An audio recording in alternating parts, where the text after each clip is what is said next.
Hello hello hello, आवाज आई होगी।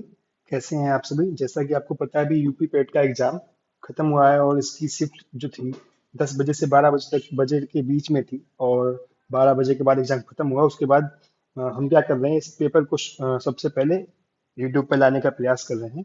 और आप अगर इस पेपर को अगली शिफ्ट में आपका पेपर है जो कि 3 बजे से है, तो आप उसको पूरा पढ़िएगा, देखिएगा, समझिएगा, जिससे कि आपको आगे जो पेपर होने वाला है उसका एक आइडिया लग जाए कि आपको कैसे प्रश्न है और किस टाइप का फॉर्मेट आ रहा है। क्योंकि अब इस टाइम पे पढ़ा नहीं जाएगा, लेकिन इस टाइम पे इस पेपर को देखकर ये अंदाजा हो जाएगा कि पेपर कैसा आने वाला है और आपको पेपर में कॉन्फिडेंस आ जाएगा। अब जैसे कि पहला प्रश्न देखिए, एसिड को किस पदार्थ से बने बर्तनों में संग्रहित किया जाता है? यानी कि acid are stored in containers made up of which material. Acid किन मटेरियल के कंटेनर में रखा जाता है? तो भाई एसिड रबर में नहीं रखा जाता है, वुड में नहीं रखा जाता है, मेटल में तो रख ही नहीं सकती, नहीं तो मेटल के साथ रिएक्शन कर देगा। तो एसिड रखा जाता है गिलास और कैरेमिक के बर्तन में। संविधान की पहली सभा, संविधान ने भारत का संविधान पहली बार 1928 में के द्वारा तैयार किया गया था। तो भैया भारत का संविधान पहली बार मोतीलाल नेहरू के द्वारा तैयार किया गया था। Motilal Nehru was the first person to propose constitution of India. ठीक है, किसके द्वारा किया गया था? मोतीलाल नेहरू के द्वारा। The constitution of India was drafted by whose? Motilal Nehru. अगला क्वेश्चन देखते हैं। देखो इसमें से मुझे सारे नहीं आते हैं। आप क्वेश्चंस को का आंसर की जगह पे जाके आप क्वेश्चन से आइडिया अवश्य लेना। बाकी हम और आप दोनों लोग हैं इस क्वेश्चन को सॉल्व करने वाले। अगर कोई क्वेश्चन मुझसे गलत हो रहा है तो आप तुरंत उसको सही कर सकते हैं। ठीक है, अगला देखिए। जनवरी 2025 में कौन सा देश आधिकारिक तौर पर ब्रिक्स समूह का 10वां पूर्ण सदस्य बना? इसमें भाई बना है आपका इजिप्ट। कौन सा बना है? इजिप्ट। इजिप्ट, इजिप्ट को हिंदी में कहते हैं मिस्र। ठीक, यानी कि which country officially become the 10th member of BRICS? Egypt. Okay, अगले क्वेश्चन पर आते हैं। जल्दी जल्दी कर लो जिससे कि आपको पूरा क्वेश्चन देखने को मिल जाए। पुरुष सूक्त जो चार वर्णों की उत्पत्ति की व्याख्या करता है किस वैदिक ग्रंथ में पाया जाता है? भाई पुरुष सूक्त जो है मेरे हिसाब से ऋग्वेद में पाया जाता है। किसमें? ऋग्वेद में पुरुष सूक्त पाया जाता है, ऋग्वेद में। यानी कि आप अभी अगला आपके शिफ्ट में पेपर है, आप इस पेपर से सीख नहीं सकते, आपको उसका आंसर नहीं रखने हैं। आपको बस कॉन्फिडेंस लगाना है। जैसे कि कुछ क्वेश्चंस किससे आ रहे हैं, कुछ क्वेश्चंस, एक क्वेश्चन हमारा साइंस से आ रहा है इसमें, एक क्वेश्चन, और तुम्हारा एक क्वेश्चन करंट अफेयर से आ रहा है, इधर पॉलिटी से आ रहा है, ये एंसेंट हिस्ट्री से आ रहा है। बस ऐसे एक आइडिया लगाना कि क्वेश्चन किस प्रकार से आ रहे हैं, तभी आप अगले आने वाले पेपर्स जो है हमारे, चाहे आज का सेकंड शिफ्ट है, चाहे 7 तारीख की फर्स्ट और सेकंड शिफ्ट है, उनका एक आइडिया लग जाएगा। ठीक, तो देखिए, अंतरराष्ट्रीय संगठन का मुख्यालय कहाँ स्थित है? अंतरराष्ट्रीय श्रम संगठन का मुख्यालय जिनेवा में स्थित है। ठीक, अकॉर्डिंग टू मी, जैसा मैंने देख पाया है अभी। और यदि, ये देखो, the convex lens of power 4D and the concave lens of power 10D is placed in contact with each other. What is the? अब देखो तुमने पढ़ी होगी, जब पावर होते हैं तो पावर को ऐड कैसे किया जाता है? पावर को ऐड करने का फॉर्मूला होता है P1 plus P2 upon P1 into P2। ठीक, ये साइंस का फॉर्मूला है। और साइंस में आपको मिलेगा क्लास 9th या 10th में, 10th की नहीं, 12th की फिजिक्स में फॉर्मूला मिलेगा। ठीक है, तो उसका आंसर क्या हो जाएगा? तो हम इसको पूरा सॉल्व करेंगे तो आपका ये आ जाएगा, कितना आना चाहिए, आप इसको भी गोल गोल कर लीजिए। आप देख लीजिएगा किसका फॉर्मूला है, क्लास 10th का फॉर्मूला है, सॉरी क्लास 10th की या फिर क्लास 12th की फिजिक्स का फॉर्मूला है। जरा इसको हम सॉल्व करते हैं हम भी अपनी बुक में।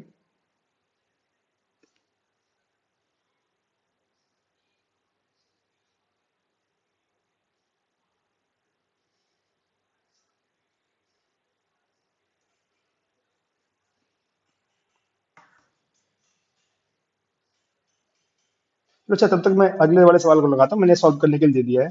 ठीक है, यह है फ्यूचर मिनरल फोरम कहाँ आयोजित किया गया है? ये करंट अफेयर्स का क्वेश्चन है। ठीक है, आप इसको जरा ध्यान से देखिए। फ्यूचर मिनरल फोरम कहाँ स्थापित किया, कहाँ आयोजित किया गया है? ठीक है, देखो जरा इसको सही से। इसका आंसर क्या होगा? आप लोग कमेंट में लिखने का प्रयास कीजिए, कीजिए तब तक। फ्यूचर मिनरल फोरम, कहाँ आयोजित किया गया है? Which was the where was the Future Mineral Forum 2025 held? Current affairs का क्वेश्चन है ये। ठीक, इससे हम क्या देख सकते हैं भाई, करंट अफेयर्स के क्वेश्चंस आ रहे हैं। ये कहाँ आयोजित किया गया था? ये किया गया था सऊदी अरब में। ठीक, रियाद सऊदी अरब। फ्यूचर मिनरल फोरम कहाँ किया गया था? रियाद सऊदी अरब। सातवें क्वेश्चन पे आते हैं। निम्नलिखित में से किस स्थान पर महावीर को मोक्ष प्राप्त किया गया था? यानी महावीर सिद्ध पुरुष बने थे। Mahavir attain moksha become siddha at which place? According to me it is Pawapuri. क्या सी है? पावापुरी। पावापुरी में मोक्ष प्राप्त हुआ था। अगला क्वेश्चन पे आते हैं, फटाफट जल्दी जल्दी। विश्व उपभोक्ता अधिकार दिवस कब मनाया जाता है? विश्व उपभोक्ता अधिकार दिवस कब मनाया जाता है? विश्व उपभोक्ता अधिकार दिवस कब मनाया जाता है? World consumer right day is observe on, मेरे हिसाब से अप्रैल 8। ठीक, मेरा सॉल्यूशन है। खैर, अगला क्वेश्चन पे आते हैं। हवा में कौन सी अम्लीय गैस वर्षा के पानी में घुलकर H2CO3 बनाती है? किसमें घुल के? हवा में अम्लीय गैस वर्षा के पानी में घुलकर कार्बन कार्बोनिक एसिड यानी कि CuH। लेकिन एक सेकंड, इसका जो आंसर होगा, सॉरी सॉरी, विश्व उपभोक्ता दिवस कब मनाया जाता है? इसमें थोड़ा मिस्टेक हुई है। विश्व उपभोक्ता दिवस मनाया जाता है 15 मार्च को। इसका आंसर 15 मार्च है। ये मेरे से मिस्टेक हो गई, कौन सा मैं गलती से लगा दिया। इसका आंसर कौन सा है? 15 मार्च। अब अगले पे आते हैं। देखो, आंसर मैंने बोला कि मेरे 100% सही है। मैं सर्व ज्ञाता हूँ, मैं पेपर पहली बार ही देख रहा हूँ, भी तुरंत मैं सीधा लगा रहा हूँ, क्योंकि मेरा उद्देश्य है कि पेपर आपके पास सबसे पहले पहुंचाना। सही या गलत आप डिसाइड कर लीजिएगा। मैं आपको पेपर दिखाना चाहता हूँ सबसे पहले। सॉल्यूशन कराना मेरा कोई उद्देश्य नहीं है। मैं चाहता हूँ कि आप पेपर देख के आपके अंदर कॉन्फिडेंस आ जाए। खैर, इस प्रश्न पे आते हैं, अगला वाला प्रश्न। हवा में घुलकर, ठीक है, क्या करता है? हवा में घुलकर कौन सी अम्लीय गैस वर्षा के पानी में घुलकर C2CO3 बनाती है? ठीक, इसका उत्तर क्या होगा? फटाफट जल्दी जल्दी।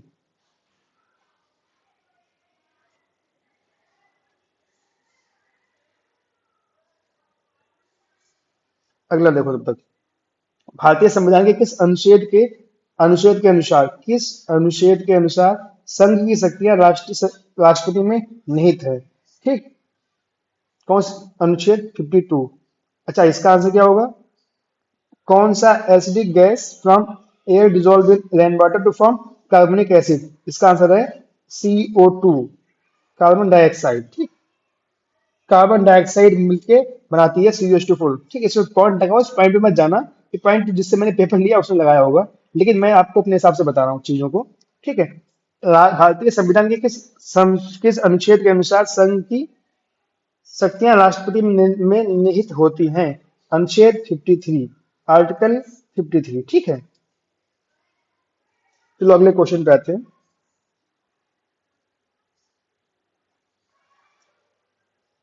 हाँ, अगला क्वेश्चन है, 45 छात्रों की एक संख्या में आयुष की रैंक ऊपर से 15 है, तो नीचे से आयुष की रैंक कितनी होगी? देखो, ये क्वेश्चन मैथ के क्वेश्चन में सॉल्व नहीं कराऊंगा, आप सिर्फ इसका आंसर देख लीजिएगा। इसका आंसर 31। ठीक, अगला है, बुद्ध ने किस उम्र में बुद्ध ने किस उम्र में परिनिर्वाण प्राप्त किया था? ओके, परिनिर्वाण प्राप्त किया था। बुद्ध ने किस उम्र में परिनिर्वाण प्राप्त किया था? एट विच एज बुद्ध ने किस उम्र में परिनिर्वाण प्राप्त किया था? ठीक है, ये क्वेश्चन देखो, ये क्वेश्चन किसका है? बुद्धिज्म का क्वेश्चन है ये। ठीक, इसका 12 वाला इसका आंसर आपने लगा लिया, वेरी गुड। बुद्ध ने किस उम्र में परिनिर्वाण हासिल किया था? ठीक है, मैं इसका आंसर जरा देख रहा हूँ, मुझे ये किस उम्र में, क्योंकि मुझे एग्जैक्ट आती नहीं है। तो बुद्ध ने 80 वर्ष की उम्र में, ठीक है, ये आंसर भी कंफर्म लगा हुआ है, 80 वर्ष की उम्र में उन्होंने परिनिर्वाण हासिल किया था। ठीक है, अब आते हैं क्वेश्चन नंबर 14 और 15 में क्या है? ये आपको दिया हुआ है पैराग्राफ। ठीक, इस पैराग्राफ से इसमें देने आंसर। ठीक है, आप ये पैराग्राफ पढ़ लीजिएगा, क्योंकि इसके आंसर निकाल लीजिएगा, ये बहुत इजी है। According to the passage, how can candidates start improving time management? Time management क्या है, कैसे कर सकते हैं? देखो, ऐसे क्वेश्चन है तो आपके पास समय ना हो पढ़ने का, तो क्वेश्चन पढ़ो और ऑप्शन देखो, कौन सा ऑप्शन सबसे सुटेबल नजर आता है, कौन सा ऑप्शन सबसे अच्छा नजर आता है, उस पर टिक मार दो। By creating to do time list. ठीक है, which what is the main purpose of passage? To highlight the importance of time management, क्योंकि टाइम मैनेजमेंट पे क्वेश्चन है। ठीक, पहला वाला पूरा है। Choose the one word substitute from the five options which give the blue a group of person walking on a ship of aircraft crew। crew जो होते हैं वो शिप एयरक्राफ्ट पे घूमते रहते हैं। Choose the right answer from the five options given below to frame meaningful sentence. Ram garden in the be may, Ram may be in the garden, in the garden Ram may be in the garden, may be the Ram may be Ram in the garden, Ram may be in the garden, Ram may be in the garden, the suitable लग रहा है। ठीक है, फिर the blanks with the correct option. ठीक है, इसमें क्या है, do usually you have, what What have to usually do, Nana? What are you usually having for breakfast? What do usually you have for breakfast? What do usually have for breakfast? Question number 18, ये थोड़ा tough लग रहा है यार।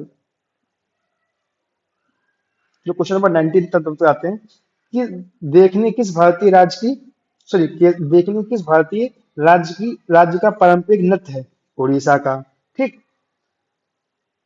गुड़हल के पौधे का फूल, गुड़हल के पौधों का फूल, जब गुड़हल के पौधे के जब फूल को देखोगे ना, तो एक लिंगी नहीं होता है, वो उभय लिंगी होता है, बाई लिंगी मतलब बाइसेक्सुअल होता है, उभय लिंगी होता है। ठीक, याद रखना।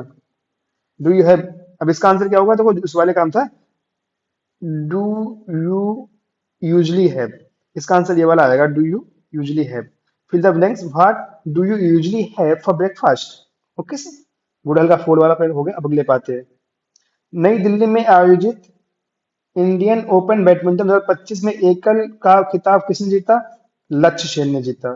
ठीक, अब इस पे आओ, पर ये प्रश्न जो 22 वाला है, ये देखो, ये प्रश्न जो था तुम्हारा 21 वाला, जी किसका था? करंट अफेयर्स का था। देखो इसमें अगर आंसर गलत हो रहा है तो आप फटाफट उसका आंसर कमेंट में लिख देना, क्योंकि हो सकता है कि आपके आंसर्स को देखकर जो अगला पर्सन है वो सही सही पे आ जाए, क्योंकि मैं भगवान नहीं हूँ, मुझे नहीं आता, और मैं सिंगल पर्सन हूँ, तो मैं इसका सोल्यूशन अपने हिसाब से निकालने का प्रयास कर रहा हूँ। सबसे पहले मेरा लक्ष्य है आपको सबसे पहले पेपर दिखा देना, जिससे कि आप समझ जाओ। कंटोक भारत की सबसे ऊंची चोटियों में से एक है, किस राज्य में स्थित है? कंटोक किस राज्य में स्थित है? प्रश्न क्या है? प्रश्न को पहले ध्यान से पढ़ लीजिए आप।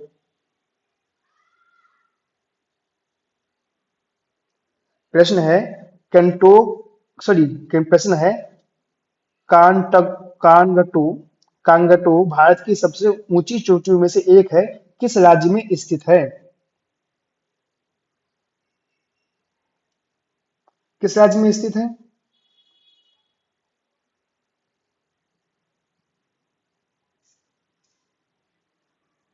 कांगटो अरुणाचल प्रदेश में स्थित है। ठीक है, किसमें? अरुणाचल प्रदेश में। कांगटो किसमें है? अरुणाचल प्रदेश में। ज्योग्राफी का क्वेश्चन। अगले पे आते हैं। 2/5 प्रतिशत रूप में कितना है? 40%। ठीक है, ये तो सीधा सीधा आंसर है, निकाल लेना। 24 नंबर का क्वेश्चन। पूर्व अमेरिकी राष्ट्रपति जिमी कॉर्टिन का 100 वर्ष की आयु में किस दिन पर निधन हुआ? जिमी कॉर्टिन का निधन हुआ है अभी, कब हुआ? वो एग्जैक्ट डेट जो है वो आपको बतानी है। जिमी कॉर्टिन का निधन कब हुआ? ठीक, जिमी कॉर्टन कौन थे? जिमी कॉर्टन अमेरिका के राष्ट्रपति थे, तो उनका निधन किस डेट पे हुआ? तो भाई Jimmy Carter the former US president Jimmy Carter passed away at the age of 100 on which date? Okay, इसका आंसर कितना होगा? फटाफट आपको पता है तो आप फटाफट ऑप्शन पे कमेंट में मारिएगा। कितनी किस दिन जिमी कॉर्टन का निधन हुआ? जिमी कॉर्टन का निधन कब हुआ?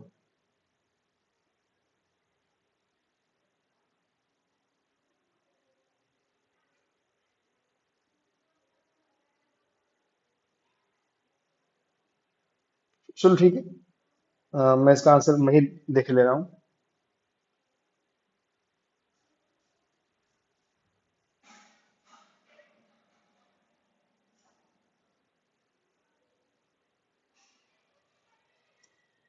Farmer US president Jimmy Carter died on okay, तब तक हम लोग अगला क्वेश्चन देखते हैं फटाफट, समय बहुत कम है। निम्नलिखित में से सर्वथा भिन्न क्या है? Which is the odd? Odd कौन सा है इनमें? सोना भी देखो मेटल है, चांदी मेटल, लोहा मेटल, लेकिन पारा क्या है? पारा एक क्या है? पारा लिक्विड, मरकरी, मरकरी में पारा कैसा होता है? पारा लिक्विड होता है, ठोस नहीं होता, इसलिए अलग हो गया। अगला क्वेश्चन देखो, आदि पुराण किस तीर्थंकर की संचित संग्रह है? ये किसका है? पार्श्वनाथ का। आदि पुराण पार्श्वनाथ का। आप देखो इसका आंसर भी आप देख लीजिए, जो इनका डेथ हुई थी जिमी जिमी कार्टर की 29 दिसंबर 2024 में हुई थी, ठीक है। कब हुई थी? 29 दिसंबर 2024। अगला क्वेश्चन देखें, निर्वाण में प्रकाश की गति और माध्यम में प्रकाश की गति के अनुपात को क्या कहते हैं? निर्माण में प्रकाश की गति और निर्माण में प्रकाश की गति और इसमें माध्यम में प्रकाश की गति को कहते हैं अपवर्तनांक, यानी कि इंग्लिश में क्या कहते हैं? Reflective index. एम्पलीट्यूड होता नहीं है, फ्रीक्वेंसी अलग होती है, वेवलेंथ अलग होती है, क्या बचा? Reflective index. ठीक, अगले फटाफट अगले क्वेश्चन पे आ जाओ। बंगाल भाई, फटाफट जल्दी जल्दी क्वेश्चन देखते हैं, लौकी के क्वेश्चन तुम्हें देख के अगला पेपर भी तो देना है। अगर तुम पेपर देने वाले हो 3 बजे से, तो मेरी उम्मीद है कि मैं आपको ये 2 बजे तक पूरा पेपर दिखा के आराम से तुम्हें, जगह तुम आराम से पेपर पेपर देख के समझ सको, और उसको 2x पे लगा के फटाफट देखते रहना। Bengal British East India associative की स्थापना कब हुई? तो मेरे हिसाब से इस क्वेश्चन का मुझे आंसर एग्जैक्ट एग्जैक्ट नहीं पता, लेकिन मेरे हिसाब से तो 20 अप्रैल में हुई है, बाकी आप देख लीजिएगा। एशिया खेल कितने वर्ष में एक बार आयोजित होता है? भाई 5 साल में होता है, ठीक। भारत के राष्ट्र राज्यसभा के भारत के राज्यसभा के पेदन अध्यक्ष, एक्स ऑफिशियल चेयरमैन कौन कौन कौन सा होता है?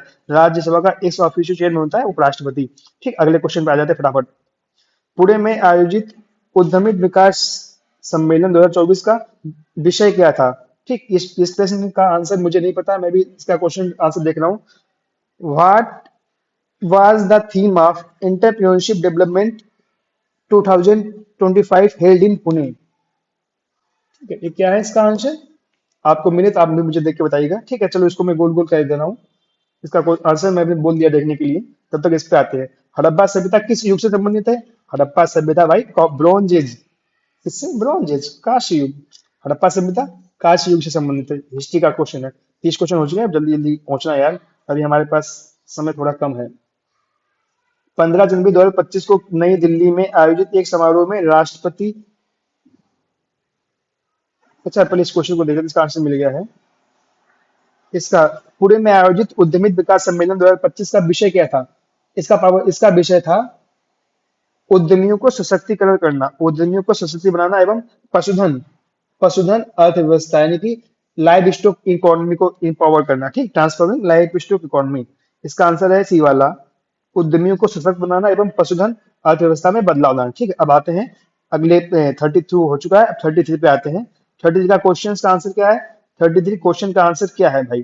किसी को पता है बता दो।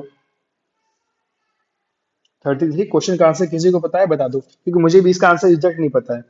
Who was conferred the honorary citizen award of Singapore by President during the ceremonial in New Delhi on January 15, 2025? Okay, चलो इसको भी गोल कर देते हैं। इसका आंसर भी आपको बताऊंगा 1 मिनट में। देखिए इस क्वेश्चन पे आते हैं, लंदन में ईस्ट इंडिया एसोसिएशन की स्थापना किसके द्वारा की गई थी? Who established east India association London में किसके द्वारा की गई थी? अच्छा हाँ, इसका आंसर देखिए आप पहले। हु वाज कन्फर्ड सिटीजनशिप, इसके इसका नाम क्या है? 15 जनवरी 2025 को जो दिल्ली में आयोजित हुई थी, इसमें इसका किसे मिला था? तरुणा दास को मिला था। किसको मिला था भाई? तरुणा दास को मिला था। तरुण दास, इसे तरुण दास भी बोलते हैं, ठीक है। तरुण दास को मिला था ये अवार्ड। अगला क्वेश्चन क्या है? East India association in London was founded by, इसे इसका आंसर क्या हुआ? फटाफट बताओ, फटाफट, बहुत जल्दी। इसका आंसर क्या हो सकता है अगर किसी को पता हो तो भाई इसका किसने स्थापना की थी? दादा भाई नौरोजी। ठीक, अगला क्वेश्चन बात है। क्वेश्चन नंबर देखो, क्वेश्चन नंबर 35 से क्वेश्चन नंबर 39 तक एक डीआई है। डीआई का उत्तर आपको मैं सिर्फ बताऊंगा, सॉल्व आपको बाद में इसी चैनल पे बाद में आपको एक वीडियो दी जाएगी, शायद कल सुबह तक अपलोड हो जाएगी इस क्वेश्चन, जिसमें सारे क्वेश्चंस पहले शिफ्ट और सेकंड शिफ्ट के सॉल्व करके मिलेंगे। ठीक है, चलो इस पे आते हैं। इसका आंसर कितना होगा? इसमें तो इसमें सीधा आंसर मारते चले जाओ। इसका आंसर बी वाला है, ठीक है। मैं मेरे एक दोस्त ने सॉल्व करके भेजा मुझे फटाफट। इसका आंसर बी वाला है। अगले क्वेश्चन पे आते हैं 36। 36 का आंसर कितना है? 36 का आंसर ए वाला है 250। 37 का तुम चाहो तो क्वेश्चन देख लेना, वीडियो रोक लेना, क्वेश्चन देख लेना एक बार, ठीक। डीआईए डी आपको आती होगी। 37 का आंसर कितना है? 37 का आंसर 2% है। वीडियो पॉज करके चाहो तो आप क्वेश्चन पूरा पढ़ सकते हो, समझ सकते हो। मैं सिर्फ आंसर लगवा रहा हूँ क्योंकि मेरे पास समय कम है। मुझे आपको वीडियो देनी है 3 बजे तक हर हालत में, ठीक है। इस पे आ जाते हैं 38। 38 का आंसर कितना है? सी। 39। 39 का आंसर कितना है? डी। अब आते हैं 40। देश के 40 का आंसर क्या है? Protection and improvement of environment and safeguarding of forest and wild life of the country comes under, ठीक है। यानी कि जो देश का पर्यावरण का संरक्षण और सुधार तथा वनों एवं वन्य जीव की संरचना किस आर्टिकल के अंडर आती है? तो भाई ये आती है अनुच्छेद 48 के अंदर, ठीक है। अगले क्वेश्चन पे आते हैं फटाफट। एक्स और वाई सहभाज्य है तो उनका एलसीएम क्या होगा? भाई उसका एलसीएम होगा एक्स वाई, ठीक, क्योंकि सहभाज्य है इसलिए। अगला क्या है? शिकागो में धर्म संसद का आयोजन किस वाले? जैसे शिकागो वही वाले जिसमें कौन गया था? जिसमें हमारे कौन गए थे शिकागो में धर्म सम्मति, जिस जो बहुत फेमस स्पीच है, किसकी स्पीच है वो? क्या आपके लिए क्वेश्चन है? कमेंट में मारिएगा, मैं नहीं बताऊंगा कि शिकागो में किसकी स्पीच थी। आपको पता होना चाहिए किसकी स्पीच थी, ठीक। पार्लियामेंट ऑफ सिटीजन जो, ठीक है, कब हुई थी? शिकागो वाली स्पीच कब हुई थी? अच्छा, the parliament of religions held at Chicago in which year? Chicago वाले जब पार्लियामेंट थी, इसमें पहली बात तो इसमें कौन गया था? भाई स्वामी विवेकानंद। इसमें स्वामी विवेकानंद की फेमस स्पीच है शिकागो में यार, वैसी स्पीच की बात की गई है, ठीक है। और ये हुई कब थी? The parliament of religions held at Chicago in which year? बताओ फटाफट, कमेंट में मारो फटाफट फटाफट, जल्दी जल्दी। शिकागो की स्पीच कब हुई थी? 1839, 1839 में हुई थी, ठीक है। अगले पे आते हैं फटाफट। मुकेश सूर्य से लंबा है, रीजनिंग का क्वेश्चन है भाई, रीजनिंग का क्वेश्चन तुम मार देना। कैन नॉट बी डिटरमाइन, इसका आंसर है can not be determine. Question देख लो, वीडियो रोक लो, आराम से मार देना। भाई मैं ज्यादा इसमें समय नहीं देना चाहता, उसमें बहुत लगेगा। प्रश्न वह है जिसके कोई सदस्य में मौखिक क्वेश्चन देना चाहते हैं, ठीक है। तार्किक प्रश्न वह हाँ, तार्किक प्रश्न वह प्रश्न होते हैं, इसका आंसर तार्किक प्रश्न होगा, क्योंकि तार्किक प्रश्न वह प्रश्न होते हैं जिसे सदस्य सदन में मौखिक उत्तर देना चाहता है, जिसे तारांकित चिन्ह द्वारा पहचाना जाता है, ठीक। लंबी सूचना वाला नहीं दे सकते, अतारांकित नहीं, अल्प विधि वाली दे सकते हैं, लेकिन इसमें तारांकित प्रश्न भी है तो उनको सीधा सीधा मार सकते हैं इसका, ठीक। अगले पे आते हैं, मैथ का क्वेश्चन है, ठीक, इसका आंसर सीधा सीधा सी। अगला क्या है? द हेडक्वार्टर ऑफ, एक सेकेंड, द हेडक्वार्टर ऑफ अनुशीलन समिति इज एट, यानी कि अनुशीलन समिति जो है उसका हेडक्वार्टर कहाँ है?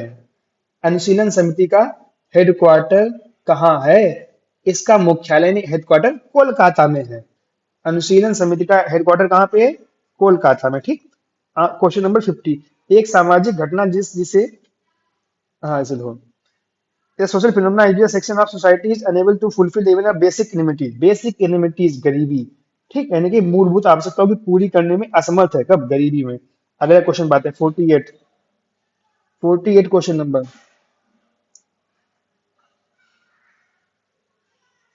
40 क्वेश्चन में क्या कहता है?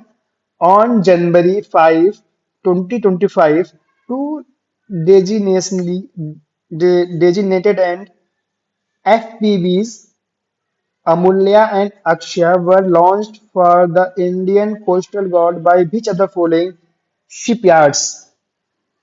यानी कि इसको हिंदी में क्या होगा?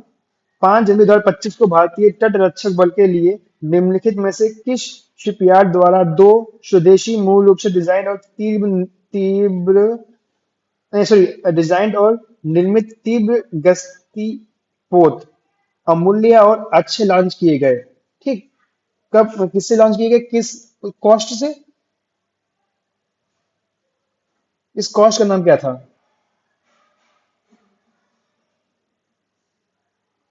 Goa shipyard limited. कौन सा? Goa shipyard limited. Goa shipyard limited से अमूल्य और अक्षय लॉन्च किए गए थे। ओके, अगले क्वेश्चन बात है। Who announced the British governments acceptance of partition of India. Partition of India जो था, यानी कि भारत का विभाजन किसने अनाउंस किया था? पार्टीशन ऑफ इंडिया, भारत का विभाजन किसने अनाउंस किया था? भाई माउंटबेटन ने किया था, लॉर्ड माउंटबेटन। अगले क्वेश्चन पे आते हैं फटाक से। अगला क्वेश्चन क्या है? क्वेश्चन नंबर इसमें क्या है, एक पैराग्राफ दे दिया है, उसका आंसर मतलब डीआई टाइप का है। ठीक, इस डीआई टाइप का हम लगवाएंगे नहीं, सीधा सीधा इसका आंसर आप देख लीजिए। पहले का आंसर 50 का ए है। अगले का आंसर कितना है? अगले का आंसर तुम्हारा सी है, 555। ठीक, अगले का आंसर सी है। क्वेश्चन आप देख ले सकते हो, वीडियो पॉज करके आराम से पढ़ सकते हो अगर आपको पढ़ने की इच्छा है। ठीक, अगला क्वेश्चन है मैथ की। जनवरी में निर्मित कुल कुर्सियों में से 20% कुर्सियां नहीं है। जनवरी में निर्मित कुल, ठीक है, यदि जनवरी में ये बिकी नहीं तो फिश कुर्सियों की संख्या और बेची गई चीजों की संख्या का अनुपात 5:4 है। जनवरी में बेची गई व्हील कुर्सियों की संख्या कितनी? भाई वीडियो पॉज करो, आराम से लगा लो अगर आपको लगाने की इच्छा है। मैं इसका आंसर बता रहा हूँ, 780। ठीक, 52 पे आ जाते हैं 53। देखो इसमें मैं जीएस और हिंदी के क्वेश्चंस पे ज्यादा फोकस कर रहा हूँ और इंग्लिश के, क्योंकि मैथ में मान के चलता हूँ तुम लगा लोगे आराम से। ठीक है, और इसमें समय भी लगेगा, इसलिए इसमें ज्यादा समय नहीं हम दे सकते। ठीक, इस अगले का आंसर क्या है? फरवरी में जो कोई डाटा दिया था ना, जो जो डीआई वाला डाटा दिया हुआ है आपका, इसका ये डाटा जो दिया हुआ है 54 नंबर, 50 से 54 क्वेश्चन तक के लिए यही है। ठीक है, तो 52, 53, 53 वाले में क्या है? फरवरी में। ठीक है, डिफरेंस बिटवीन आराम से निकाल लेना, फरवरी और अप्रैल वाले मैन्युफैक्चरिंग का। इसका आंसर कितना है? 450। अगला क्वेश्चन आ जाओ, क्वेश्चन नंबर 54। ये इस डीआई का अंतिम क्वेश्चन है। इसका आंसर कितना है? इसका आंसर है 5:3। आराम से क्वेश्चन पॉज करो वीडियो, क्वेश्चन अगर आपको देखना है तो आराम से आप देख लेना। ठीक, और सॉल्व कर लेना। डीआई हम सॉल्व नहीं करा रहे। क्वेश्चन नंबर 55, इसका आंसर कितना है? मैथ है, सॉल्व कर लेना। तो आराम से इसका आंसर बता दे रहा हूँ, 17.2। ठीक, ऐसे क्वेश्चन आएंगे, इजी इजी क्वेश्चन है, आप वहां बैठ के पेपर में आराम से सॉल्व कर सकते हैं। क्वेश्चन समय मेरे पास सिर्फ 20 मिनट बचा है, इसलिए मैं सवाल लगवा नहीं रहा हूँ, आपको सीधा आंसर बता रहा हूँ। अगला क्वेश्चन जीएस का है। विजय स्तंभ इज सिचुएटेड इन, यानी कि विजय स्तंभ कहाँ सिचुएटेड है? भाई इसका आंसर फटाक से कमेंट में लिखो, आपको इसका आंसर पता होना चाहिए, विजय स्तंभ कहाँ पे सिचुएटेड है। ठीक, बताओ फटाफट। मेरे हिसाब से जयपुर में है। ठीक, मुझे लगता है कि विजय स्तंभ जयपुर में है। विजय विज एक सेकंड।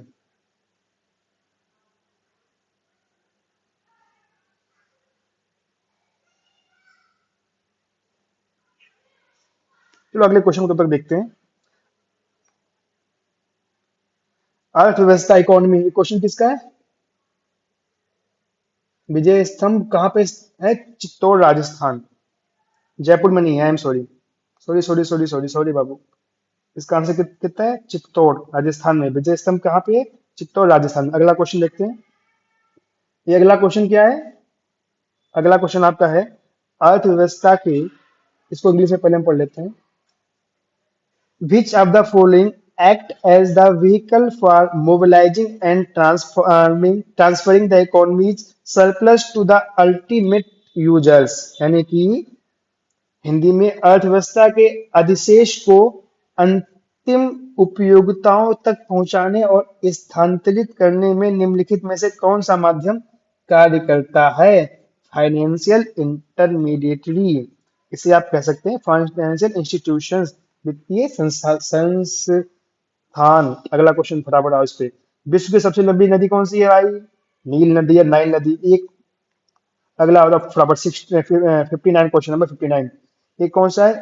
एक क्वेश्चन तुम्हारा, क्वेश्चन नंबर 59 जो है ये आपका करंट अफेयर्स ओरिएंटेड क्वेश्चन है। ठीक है, इस क्वेश्चन को फटाफट आप सॉल्व कीजिए देखे। ठीक, आप भी कीजिए और उसको मैं भी देखता हूँ। ठीक है, क्वेश्चन नंबर 59 में इसको गोल बुक कर दे रहा हूँ, इसका आंसर मैं इसको पढ़े दे रहा हूँ at least. In December 2024, which organizations released the report titled SAFE, Accommodations, Worker Housing for Manufacturing Growth? यानी कि इसका हिंदी में क्या होगा? दिसंबर 2024 में किस संगठन ने SAFE एकोमोडेशन, विनिर्माण विकास के लिए श्रमिक आवास शीर्षक के साथ रिपोर्ट जारी की? किसने जारी की? किसने जारी की भाई? ये रिपोर्ट किसने जारी की भाई? नीति आयोग ने जारी किया। नीति आयोग। किसने की? नीति आयोग ने। ये रिपोर्ट किसने की? Simple answer, NITI Aayog. अगला क्वेश्चन, 60 से 64 तक क्या है? गद्यांश, यानी कि हिंदी से बहुत ही सरल, हिंदी में गद्यांश दे दिया गया है। आप चाहो तो इस गद्यांश को पढ़ के इसका आंसर निकाल सकते हो। ठीक है, मैंने समझता कि मुझे अभी इसका आंसर निकलवाने की आवश्यकता है क्योंकि समय बहुत कम है। 60 क्वेश्चन का इसका आंसर मेरे हिसाब से डी आ गया। ये इसका करोड़ा आएगा मेरे हिसाब से। तुम्हारे हिसाब से हो सकता है मैं गलत हूँ, आप इसको आराम से, अगर मैं गलत हूँ तो कमेंट बॉक्स में आप आंसर सही लगा सकते हैं। ठीक है, बस आपको क्या करना है, कभी पेपर देख लेना क्योंकि आपको 3 बजे से या फिर अगले शिफ्ट में पेपर है। पे क्वेश्चंस रिपीट नहीं करेंगे, क्वेश्चन का फॉर्मेट रिपीट करेगा। भाई क्या आ रहा है, इतने लेवल के डीआई आ रहे हैं, या फिर इतने लेवल की ऐसी सिंपल सिंपल हिंदी आ रही है। आपको क्या करना है, सिर्फ इन चीजों को समझना है कि भाई हिंदी का पैराग्राफ कितना लेवल का आ रहा है। आराम से पढ़ लो, चाहो तो उसको आप, ठीक, वीडियो रोक के पढ़ लिया होगा आपने आराम से। ठीक है, अब इसके बाद इसके आंसर दे लो। ठीक, प्रश्न ये दे दिया गया, इसका ऑप्शन ये दिया गया, आंसर आपको मेरे तरफ से आंसर मैंने टिक लगा रखे हैं ऑलरेडी इसके, तो मैं आपको बताता हूँ भाई मेरे हिसाब से ये आंसर होगा। ठीक, मुझे नहीं पता कि आंसर 100% सही है कि सही, लेकिन हाँ 95% सही है, इतना मान के चल सकते हैं। बाकी आप खुद बुद्धिमान है, पेपर दे रहे हैं, आप आराम से सॉल्व करो। फिर 65 से 69 तक भी गद्यांश है, पढ़ के आपको आंसर देने हैं। गद्यांश आराम से पढ़ लो। मैं कभी कभी सोचता हूँ कि इतने दिनों तक अंग्रेजियों की अनुवर्तिका करने के बाद एक सुधार आप पढ़ते रहिए आराम से, वीडियो रोक लीजिए, पढ़ते रहिए। ठीक, ये कहाँ तक? कालिदास ने कहा था कि सबसे पुराने अच्छे ही नहीं होते, सब नए खराब ही नहीं होते। कालिदास ने कहा था कि सब पुराने अच्छे नहीं होते, सब नए खराब ही नहीं होते। अब क्या करना है, आराम से इसके आंसर्स ढूंढते रहो। मेरे हिसाब से इसका आंसर मैं टिक लगा रखे, वही मैं आपको बता दे रहा हूँ। बाकी आप आराम से आंसर निकालते रहिए और उसको सॉल्व करते रहिए बड़ा प्यार से। ठीक, अगला क्वेश्चन, कालिदास ने क्या कहा था? लास्ट लाइन, सारे पुराने अच्छे नहीं होते, सब नए खराब नहीं होते। कितना बढ़िया बढ़िया। आदान का विलोम क्या है? आदान का विलोम आदान प्रदान। अगला क्वेश्चन जाओ फटाफट। जो विशेषक अपने विशेष की मात्रा एवं इसका क्या कहते हैं? परिणामवाचक। आंख दिखाना, मुहावरे का गुस्से में देखना। ठीक, समय की पहचान, कविता जो है, कविता में जिसमें महत्व बताते हैं, समय की पहचान समय की कविता है जिसमें वो किसका महत्व बताते हैं? भाई इसका आंसर मुझे नहीं पता, इसका आंसर मैं एक बार देख ले रहा हूँ। समय की पहचान सिराय रमण गुप्ता जी की कविता है जिसमें वे के महत्व के बारे में बताते हैं। हमें लगता है भाई समय होना चाहिए, तभी मैंने समय में टिक लगा दिया, लेकिन आप एक बार देख लीजिएगा। समय की पहचान कविता जो है गुप्ता जी द्वारा, इसमें वो लेखक टाइम, समय के महत्व, बिल्कुल सही, समय के महत्व के बारे में ये मैंने पढ़ा ही था। ये मुझे कविता पता नहीं थी, लेकिन देखो समय की पहचान, टाइटल क्या है? समय की पहचान। तो यहाँ से अनुमान लगा कि भाई टाइटल समय की पहचान है, तो कविता किसका महत्व बता रही होगी? कविता समय का ही महत्व बता रही होगी। भाई सिंपल सी, मतलब टाइटल देख के इसका आंसर निकल निकल गया तुरंत। ठीक, अगले पे आओ। चैत शब्द का चैत तद्भव शब्द है, उसका तत्सम क्या होगा? चैत। चैत शब्द का तत्सम शब्द क्या है? बताओ फटाफट। मेरे हिसाब से चैत्र। अगर आपको कुछ और लगता है तुरंत इसका आंसर मुझे दे सकते हैं आप। ठीक,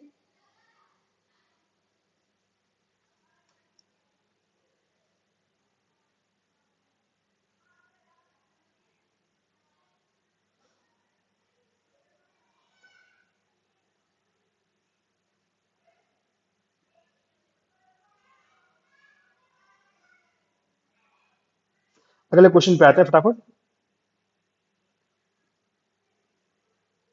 अच्छा, इसका तत्सम तद्भव क्या होगा? वही मैंने बताया था, वही होगा, चैत्र होगा। ठीक है, अगला क्वेश्चन पे आते हैं तुरंत क्योंकि समय बहुत कम है। Is applicable during external as well as internal emergency, यानी कि इनमें से कौन सा अनुच्छेद जो है इंटरनल और एक्सटर्नल दोनों इमरजेंसी के दौरान लागू होता है? भाई कोई भी अनुच्छेद मेरे हिसाब से दोनों इमरजेंसी के अंदर लागू नहीं होता, क्योंकि इंटरनल इमरजेंसी कौन सी होती है? आर्टिकल 352। एक्सटर्नल कितनी होती है? External also under 52 is article both. अच्छा ठीक, 52, आर्टिकल 352। एक्सटर्नल और इंटरनल इमरजेंसी आती है आर्टिकल 352 के अंदर। किसके अंदर? 352 के अंदर।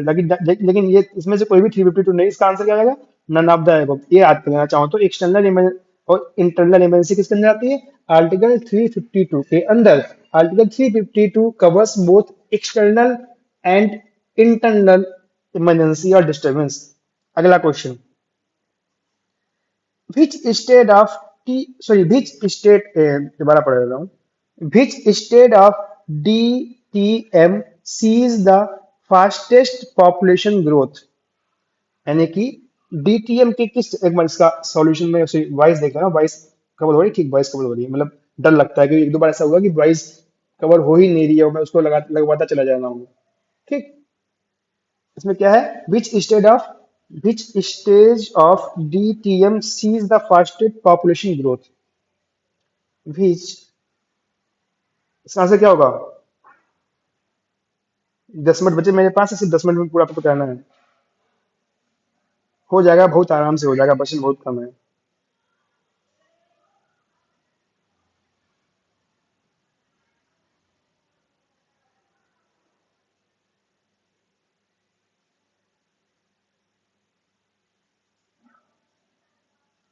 ठीक, कौन से स्टेज ने फास्टेस्ट पॉपुलेशन ग्रोथ देखी है? Stage two. ठीक, अगले आते हैं फटाफट। इन जनवरी 2021 मतलब मैथ का क्वेश्चन है यार, रीजनिंग का क्वेश्चन है, इसका आंसर क्या होगा? इसका आंसर सोमवार होगा, मेरे हिसाब से सोमवार। ठीक, रीजनिंग का क्वेश्चन फटाफट, इसमें आ जाओ। बीच इंडस्ट्रियल पॉलिसी क्या है? Which industrial policy resolution gave the public sector a strategic role in Indian economy. Hindi में क्या होगा? हिंदी में हो जाएगा, किस औद्योगिक नीति प्रस्तावना ने सार्वजनिक क्षेत्र को भारतीय अर्थव्यवस्था के लिए, एक सेकंड यार, मैं नेट नहीं चल रहा है, प्रॉब्लम, चलो कोई बात नहीं, इसको छोड़ो, नेट का कोई अवस्था नहीं है, इसको आप क्वेश्चन को देख लो, उसके हिसाब से मेरे हिसाब से आंसर कितना होगा, आंसर भी होगा। ठीक है, अगले बात है, एक ब्रुज का परिचय देते हुए रीजनिंग का क्वेश्चन है, आपको आराम से देख लो इसका आंसर, इसको, अगर देखो ये मुझे डाउट है कि ये क्वेश्चन सही है कि गलत है, आप मेरा आंसर गलत है तो आप कमेंट में लिख सकते हैं। ठीक है, इसको फटाफट देखो, रीजनिंग का क्वेश्चन है, इसका आंसर क्या होगा? बेटा सन। ठीक, अगले पाते हैं। ठीक है, मुझे नई जॉब चाहिए यार। अगला क्वेश्चन, निम्न भूजल भूखंडों से किस प्रकार की चट्टान संरचना सबसे अधिक जुड़ी हुई होती है? Sedimentary rock. Which type of rock formation most commonly associated with low ground water storage? मेरे हिसाब से according to me it is sedimentary rock, means अब सारी चट्टानें, हो सकता है मैं गलत हूँ, आप फटाक से आंसर इसका कमेंट में लिख देना। ठीक, अगर मैं सही हूँ तो मुझे यस सर आप सही हूँ। अगला क्वेश्चन पूरा देख लीजिए, question number 81, where was the eighth edition of where was the eighth edition of Indo foster Asia, सुनो, where was the eighth edition of Indo food Asia's premier food and beverage trade show 2025 organised? Current का question है, 2025 जो अभी व्यापार और food हुआ था ना, ये कहाँ पे ऑर्गेनाइज हुआ था? According to me Indian Habitat Centre New Delhi में हुआ। कहाँ पे? Indian Habitat Centre New Delhi. मेरे हिसाब से आंसर ये वाला सही है। ठीक, बाकी आप अगर गलत हो उसको तुरंत सही कर दीजिएगा। ये तो प्रॉपर डीआई, डीआई क्या करना है आपको? डीआई है 62 से लेकर 86 तक। आपको मैं सिर्फ इसका आंसर बता दूंगा, आप अगर आप लगाना चाहते हो तो आराम से लगा लीजिएगा, मेरे पास 4 मिनट है अभी, मुझे क्लास अपलोड भी करनी है, आप आराम से इसका आंसर बता देना। डीआई है इसका, इससे डीआई डीआई में क्या होता है, डाटा दे दिया, उस डाटा को देखकर आंसर्स लगाने हैं। इसका आंसर डी, क्वेश्चन देख लेना, अगर आप लगाना चाहते हो तो क्वेश्चन देख लो, इधर मान लो। ठीक है, अगले पे आ जाओ, उसी के हिसाब से इसका आंसर डी हो जाएगा। ठीक, अब अगला, वहीं पे उसी डाटा के हिसाब से इसका आंसर क्या हो जाएगा? तेजा। किस किसान ने तीसरी सबसे कम फसल उगाई? तेजा। ठीक, अगला, उसी डीआई से कोई प्रश्न है, क्योंकि डीआई कहां से कहां तक है? ये डीआई है 86 तक, तो 85 का आंसर क्या हो जाएगा? ये 85 का आंसर सी हो जाएगा। 86 का आंसर क्या है? ए, सॉरी 85, 86 का आंसर ए हो गया। अब यहाँ से क्वेश्चन अलग होंगे। 87, यहाँ पे क्या है? क्या answer, which was the biological diversity act, sorry when did the biological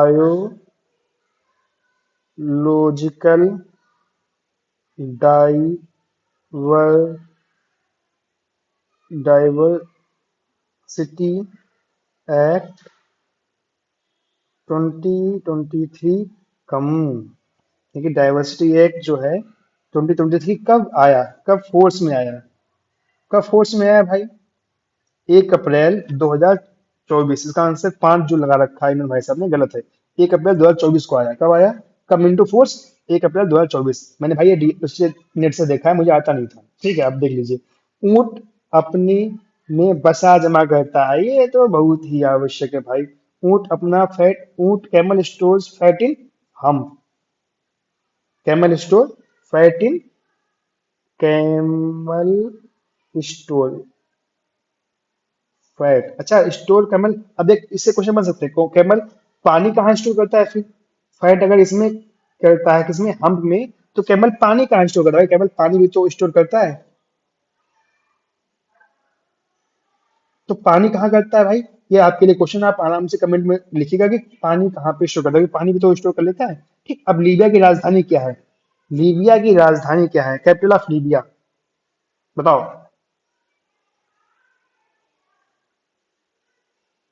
capital of Libya क्या है?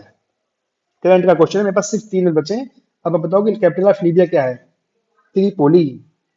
ठीक, त्रिपोली हिंदी में बस से लगा हुआ था, बट मैं बता रहा हूँ त्रिपोली, कहते कंफर्म, कंफर्म है ये। अब इस पे आ जाओ, काम के बदले अनाज, काम के बदले अनाज, फूड फॉर वर्क, क्या, फूड फॉर वर्क। ठीक, प्रोग्राम बाज, प्रोग्राम बाज रीनेम्ड एज। जो फूड फॉर प्रोग्राम था, जो कि पहले चला गया था, काम के बदले अनाज प्रोग्राम, इसको रीनेम कर दिया गया। और रीनेम करने के बाद इसका नाम क्या रखा गया?